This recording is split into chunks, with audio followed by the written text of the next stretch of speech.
ভাই কিছু বলেন তারেক জিয়ার আগমন উপলক্ষে আপনার কেমন লাগছে? বছর পরে চাঁদপুরে আগমন, মাননীয় প্রধানমন্ত্রী চাঁদপুরে আসছেন, ওই জন্য চাঁদপুরবাসীর পক্ষ থেকে আমরা তাকে স্বাগত জানাই।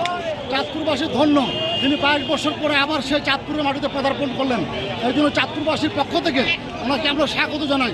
এবং চাঁদপুরবাসীর উন্নয়ন, যত উন্নয়ন আছে এবার আমরা বিশ্বাস করি এবার সকল উন্নয়ন মাননীয় প্রধানমন্ত্রী করবেন ইনশাআল্লাহ, আমরা বিশ্বাস করি।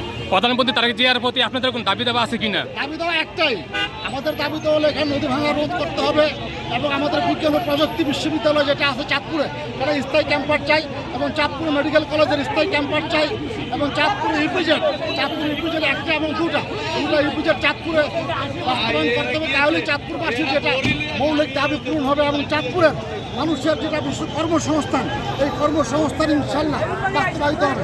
এই জন্য আমরা মাননীয় প্রধানমন্ত্রীর কাছে আবেদন করব, চাঁদপুরের যে প্রাণের দাবি, এই দাবিগুলো মৌলিক দাবিগুলো যদি উনি বাস্তবায়ন করেন ইনশাল্লাহ চাঁদপুরে এমনি জানেন আপনার চাঁদপুর হলো বিএনপির ঘাঁটি, এই চাঁদপুরের মাটি সবসময় বিএনপির ঘাঁটি ছিল।